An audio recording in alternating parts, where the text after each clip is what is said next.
You know what's fascinating about modern warfare? Sometimes the most devastating weapons make absolutely no sound. No explosions, no gunfire.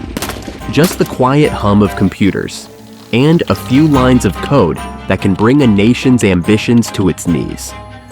In 2010, cybersecurity experts around the world were puzzled by something they'd never seen before. A mysterious piece of code was spreading through computers globally, but it wasn't stealing credit card numbers or encrypting files for ransom. No, this was different. This was Stuxnet, the world's first digital weapon of mass destruction. But the story doesn't start in 2010.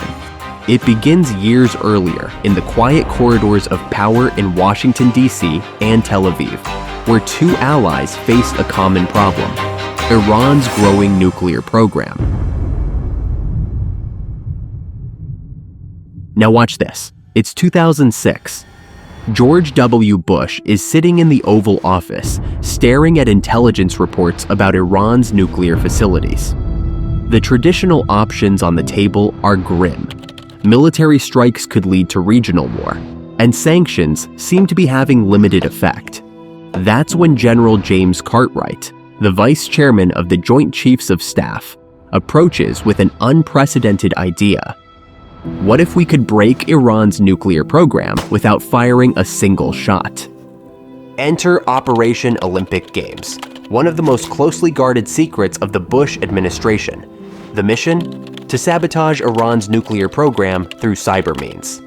But here's where it gets interesting. This wasn't just America's show. The Israelis, with their elite Unit 8200 cyber intelligence team, were crucial partners. Now, let me tell you something mind-blowing about the development process. The team didn't just need coders, they needed spies. Through a complex network of intelligence operations, they had to gather information about everything: the exact models of the centrifuges, the precise software versions Iran was using, even the physical layout of the facility. This wasn't just coding, this was digital espionage at its finest. And here's a detail that'll make your jaw drop. They discovered that the Iranian facilities weren't even connected to the internet. They were air-gapped, completely isolated from the outside world. So how do you infect a computer that's never online? The answer came from an unlikely source: human behavior. The developers knew that technicians would eventually need to update the systems, and they'd likely use USB drives to do it. This led to one of the most ingenious parts of Stuxnet. It exploited 4 different zero-day vulnerabilities in Windows. Just one zero-day exploit can sell for millions on the black market. 4? That's unprecedented. It was like using $1 million bill to light a cigarette, the kind of extravagance that only a nation-state could afford.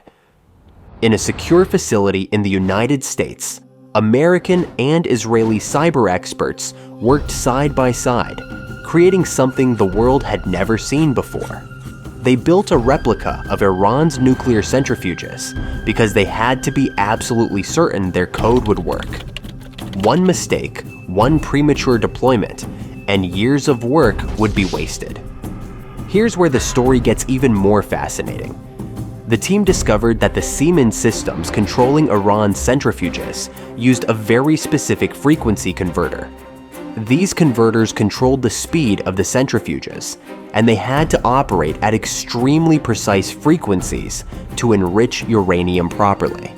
Stuxnet was programmed to search for these specific converters and only activate when it found them. It was like a smart missile that could distinguish between a military base and a hospital.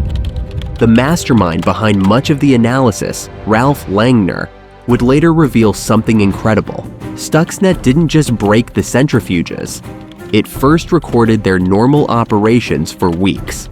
Then, while it was destroying them by rapidly changing their speeds, it played back this normal recording to the operators.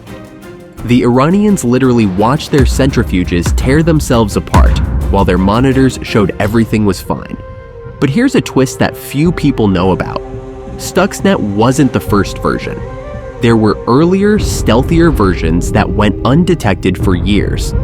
The version that eventually got caught?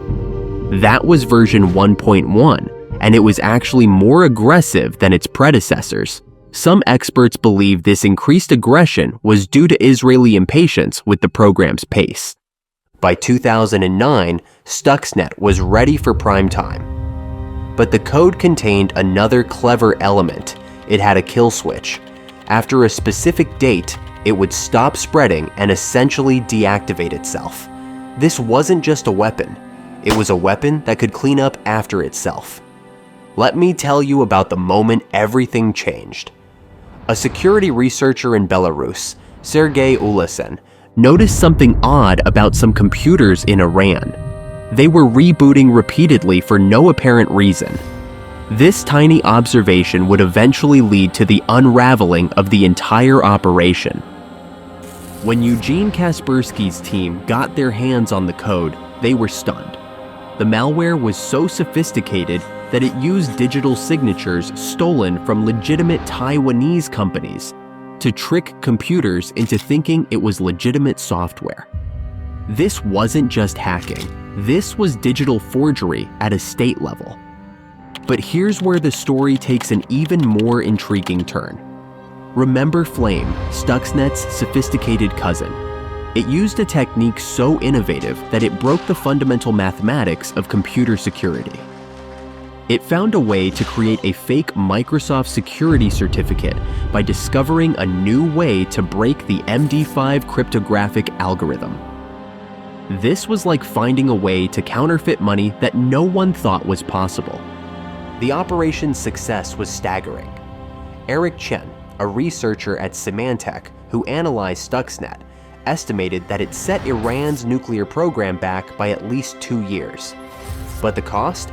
Estimates suggest the program cost over $1 billion to develop. The implications were enormous. Melissa Hathaway, a former NSA official who served both Bush and Obama, later noted that Stuxnet marked a turning point in modern warfare. But she wasn't just talking about the technology, she was talking about ethics. For the first time, nations had to grapple with rules of engagement in cyberspace. The fallout was immediate and far-reaching.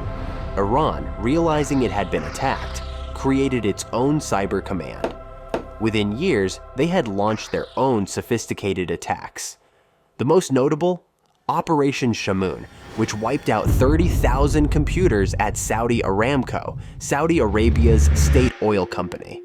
The hunters had indeed become the hunted. But perhaps the most chilling aspect of this story comes from an anonymous NSA operator who worked on the project. They said, Stuxnet was just the beginning. We showed the world what was possible, but we also showed ourselves what we could do. Today, every major military power has cyber weapons programs. The digital arms race Stuxnet started has evolved into something even its creators might not have anticipated. Countries like Russia, China, and North Korea have developed their own cyber arsenals, and the line between peacetime and warfare has become increasingly blurred. And here's something to keep you up at night. Experts believe that current cyber weapons make Stuxnet look like a child's toy.